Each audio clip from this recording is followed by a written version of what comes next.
Okay, ladies. So this episode is called Automatic Love.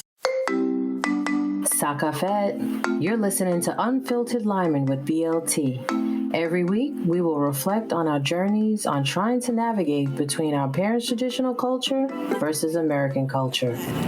We are your hosts, Bertie, the Haitian sensation, Lisa, the Dominican diva, and Terry, the tantalizing Trini. No one's talking, so let's get unfiltered. So we're talking about relationships as with our children and children relationships with their parents. And just because they're our parents or just because they're our child, it's not an automatic love. Say that again, sister. Yeah. I think a lot of times it's kind of like those relationships we take for granted on both sides. Mm-hmm. Because we've been with each other all our lives. Well, not all our lives, but as children, our parents, that's the first person we know. Mm-hmm. And we just take it for granted. They're there. They take care of us. They've always taken care of us. And they're always there. So sometimes we don't feel like we, need to go out of our way for them. Mm-hmm.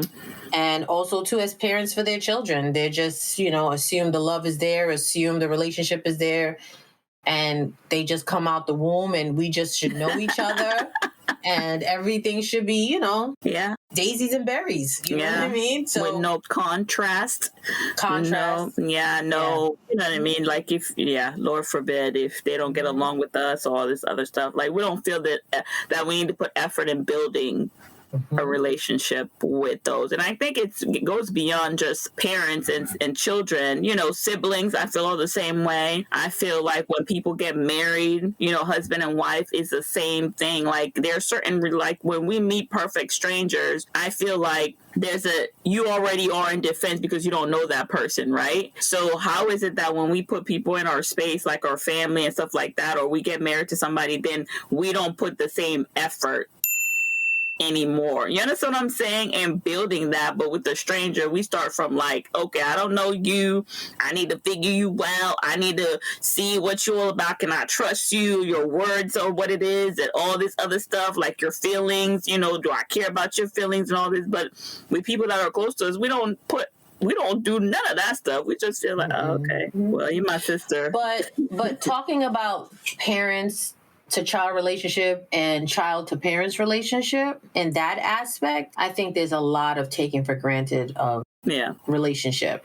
Yeah. And I'll let you ladies elaborate on that. For an example, Terry, you was mentioning you would like to feel some more, appreciation, a thank you for a gesture that you do.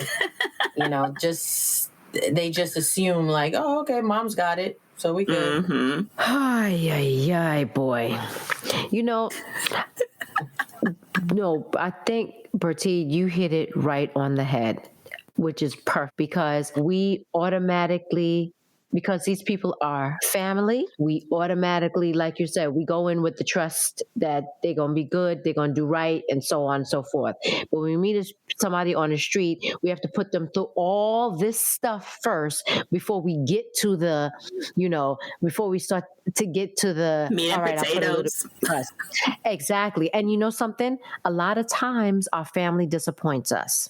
Okay, even our children disappoint us because here we go with that word. The expectation is that because I'm your mother or I'm your father and you're my child or whatever, you're supposed to, And if you think about it in hindsight, they are individuals, just like we are individuals, just like we meet individuals, and they have their own thought processes and how they think and feel, and we have to be able, and we should be able to move differently. But again, the expectation is you're supposed to because you're my child. Okay? Straight out. And like Lisa said, we've been together, we've been riding high, before you even came out. So my expectation is you do right by me and I'm supposed to do right by you. And sometimes that don't happen. So we need to maybe step back, and really reevaluate. The question is, what is it that we need from them, because just as they need from us, what do we need from them? That's why they're here. What exactly do we need from them to help us to move to our next level? Right. And I also feel like, to add to your point, is we have to be able to, because our children are learning their process, right? Just like we had to learn our process. So taking it back to our Caribbean, and I will use myself, Caribbean culture versus American. I felt like in my household, God, I love my mom, I love my dad, rest in peace to my dad. But I feel like where our generation for me is different is the fact that we understand that from a child being born to whatever age we stay in their life, they have feelings and emotion that they're processing and growing and developing just like us. And I felt like in my family with my parents, maybe it's going to sound wrong, I don't think they acknowledge that you have feelings and emotions. No. You know what I'm saying? Like, I felt like when I had an emotion, it was either like, okay, you're a child, right? So you're always supposed to be happy, and you're supposed to, I don't know. I just felt like there will be things that will bother me.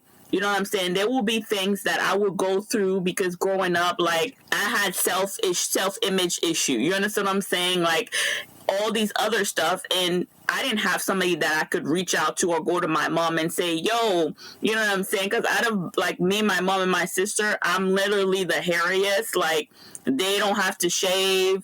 All this, and I'm just using it as an example, but I'm just saying, like, I felt like a lot of time like the oddball out, right? And I would say I would never have, I couldn't just go to my mom and say, yo, mom, I feel like, how do I deal with self-image issue? How do I deal with people making fun of me because of my accent? Because, you know what I'm saying? I wasn't born here, so I'm being made fun of because I'm Haitian or this and that. Like, these feelings, those are real feelings. And I don't feel like I could even go to them. I would say my dad maybe, but I felt like with my mom, I don't know if she had those things growing up. You understand what I'm saying? So I feel like with our generation, I think we talk to our kids more about that, and maybe that's one of the areas where they maybe, I don't know, they just don't see us as people outside of being their parents, outside of just being the title. You understand what I'm saying? That's right. So let's talk about that for a second. And we're going to go back to the Caribbean versus American, right? And let's keep it real. In the Caribbean, their upbringing, like you said, kids are seen and not heard. So there's no relationship. Correct. There's no parents sitting down with their kids and being like, tell me about your feelings. How are you feeling today? None of that was going on. They was looking at that as Poppy's show.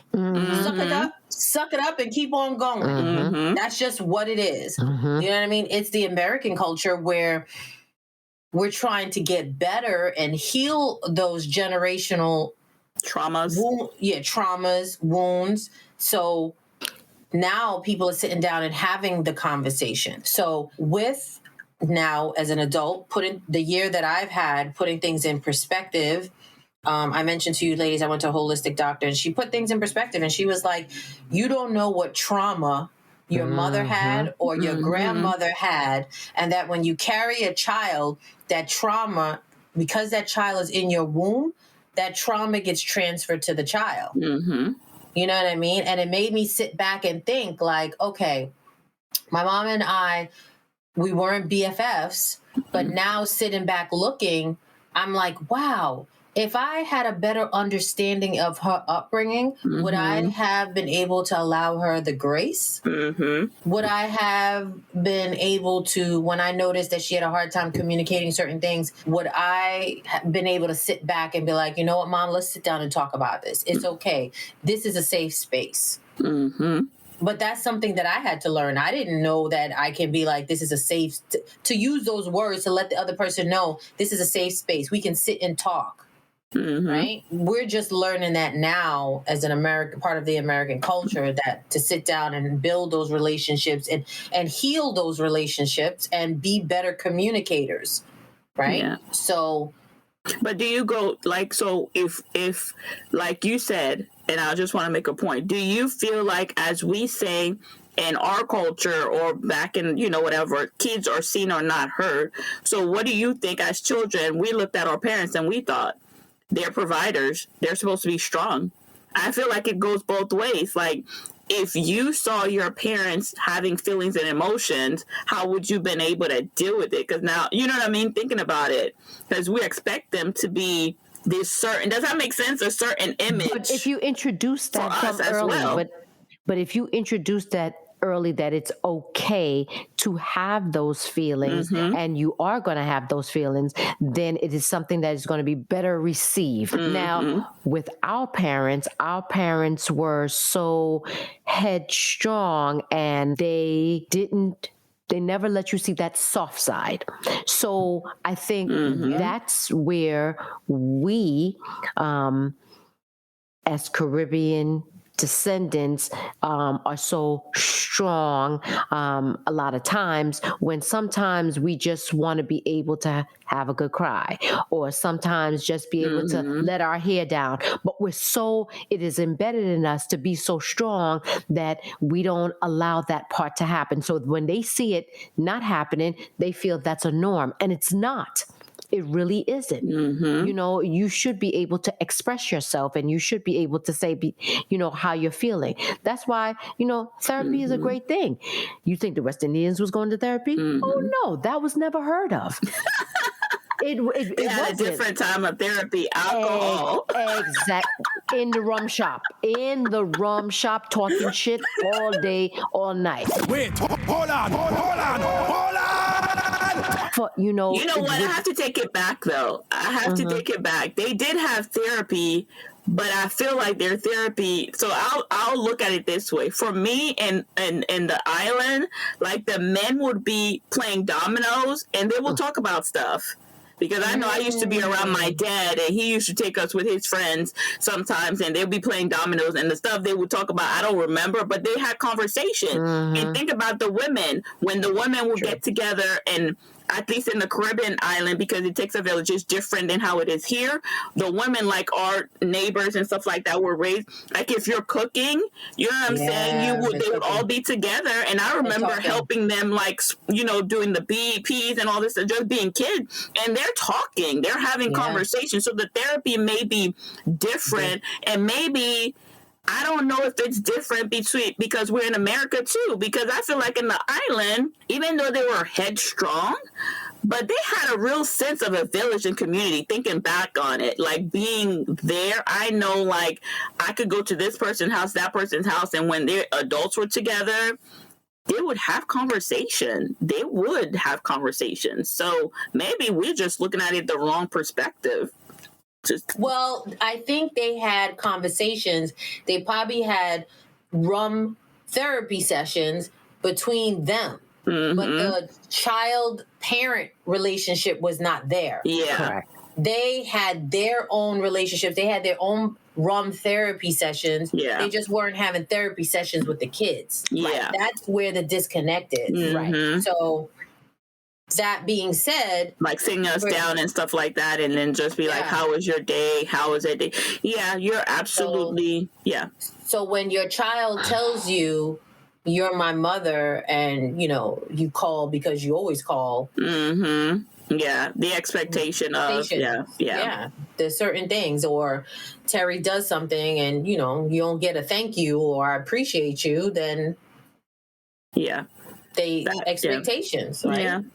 That hurts as a because you have to remind your children that we're also human beings. I think, like you said, it's like how we didn't view our parents as mothers, daughters, wife, right? Friends. We just view them as mothers. So then, even though, my child may say, I'm you're my mother, I just assume, but then I had to also, and I think I shared this with you, like, I had to sit back and process that, because at the same time, as I had the conversation with him to allow him to know, like, I'm your mother, but I'm also these different, like, it goes back to communication. Right? To the norm in his mind is that I'm his mother, but I need to also have the conversation with him. It's like, I'm your mother, but I'm also XYZ, right? I'm also this.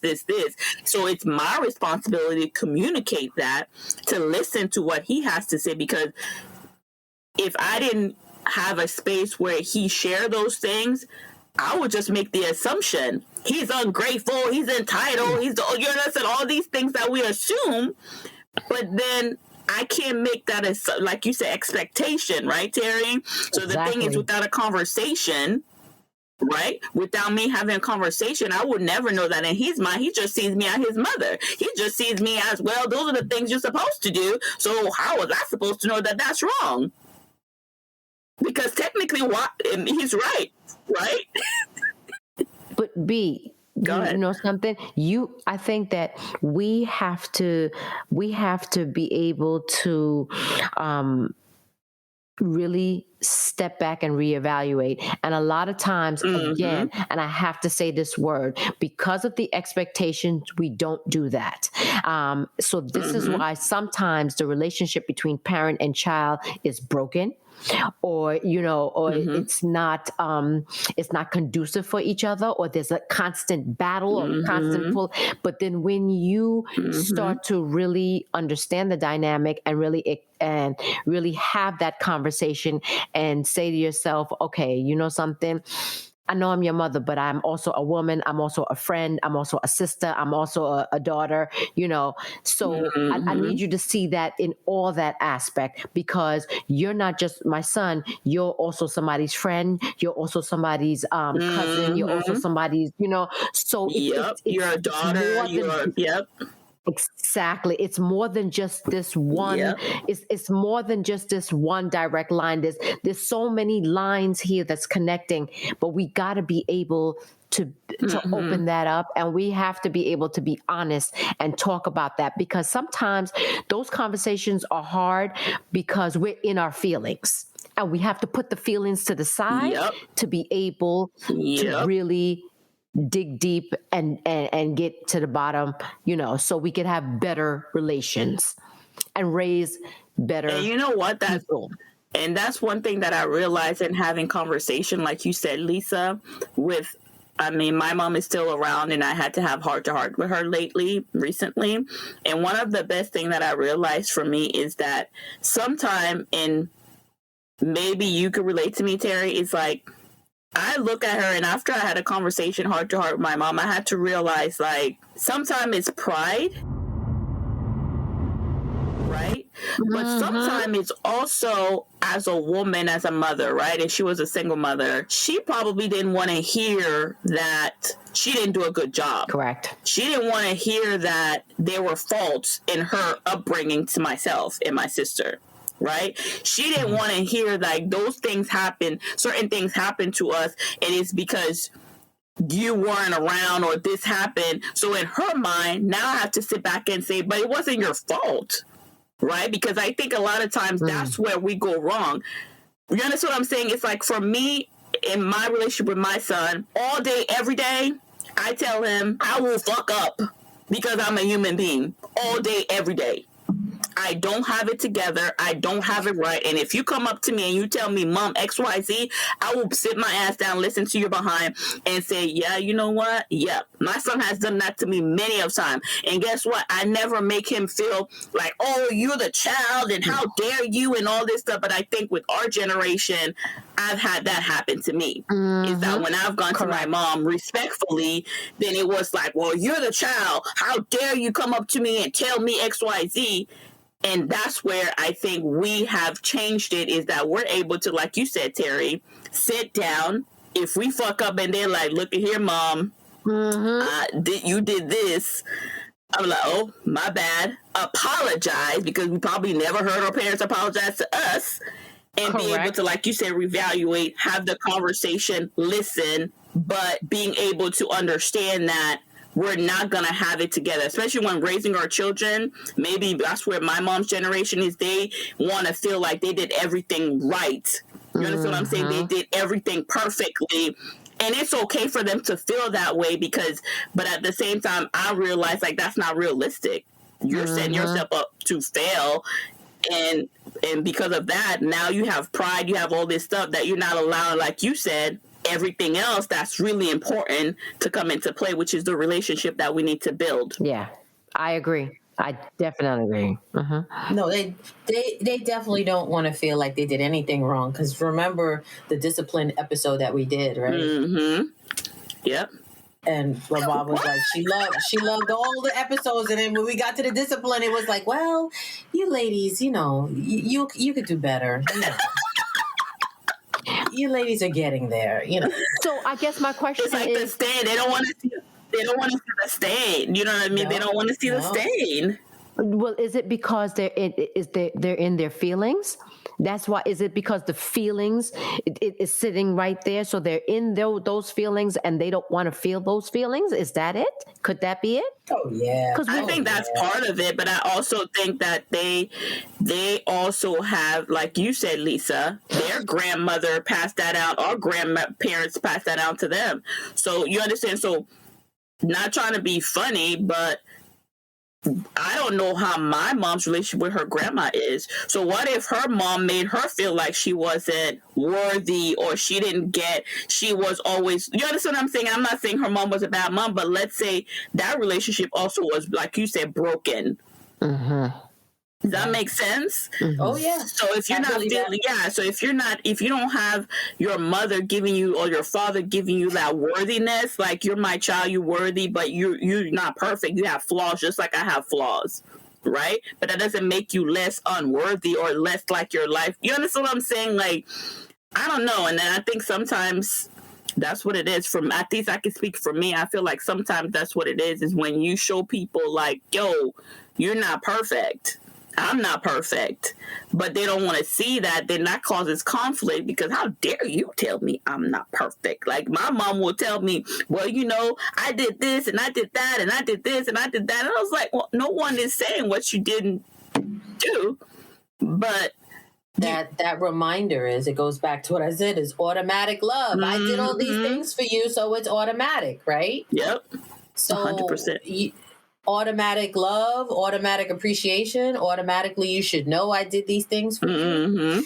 And that's something that it's not automatic. We need to DNA is automatic, but the love and like you said, B, didn't you say earlier something like that? I'm your mother too, but I also don't have to be, the relationship doesn't have to be there, because there's a lot of people out there that don't have relationships with their parents. Yeah.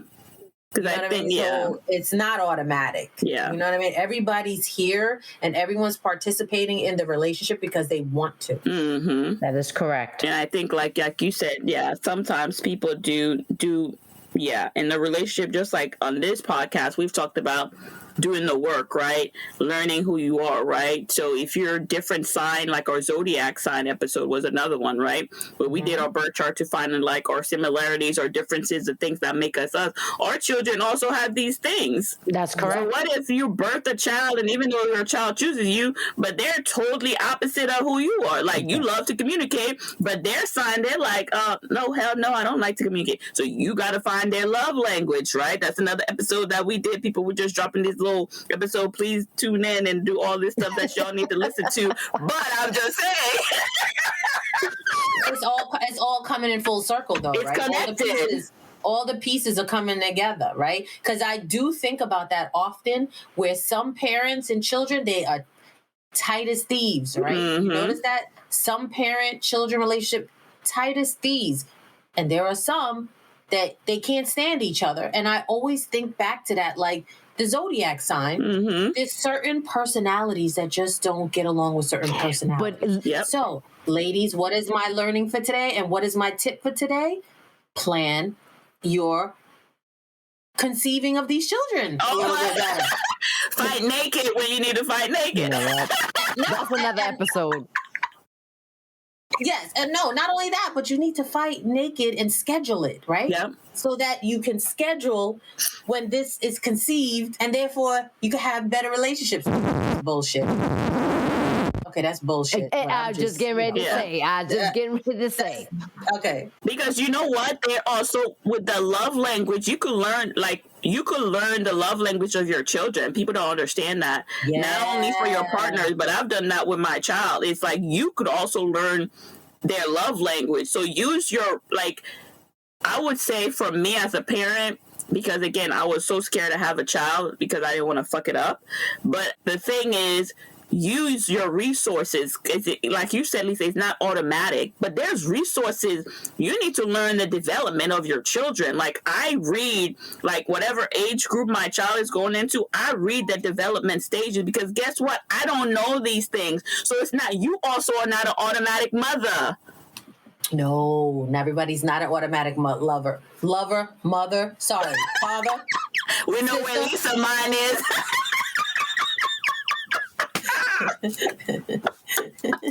My bad.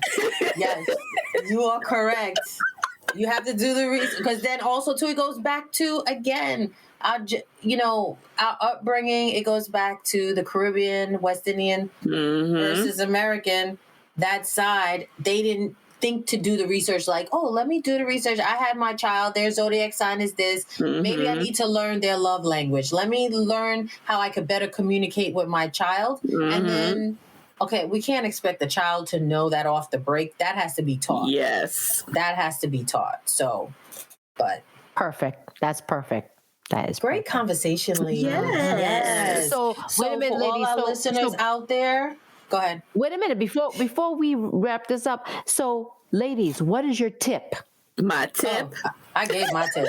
Okay. My tip was to plan your conceiving of your children. Okay. That was my tip. All right. My tip is, I think I would say, build it. You have to build your relationship. It's effort and action. It's not like this episode said, it's not going to be automatic. No matter if you have 10 children, each one of those are different human beings that you need to put effort and work in to build a relationship, just like you would if you're trying to find a man or a woman. It's the same thing. Okay. And my tip is stop, look, listen, understand. That's what my tip. Yes. That's what my tip is. All right, ladies. So with that, the understanding is that we are out. Thank you for joining us this week on Unfiltered Lyman with BLT. Check us out on Instagram, Twitter, and join our Facebook page. As always, subscribe to our show to catch every new episode. Leave us a review so we can continue to bring you fresh and exciting content. See you next Thursday, same time, same station. Unfiltered Lyman with BLT is edited and produced by Unfiltered Lyman with BLT.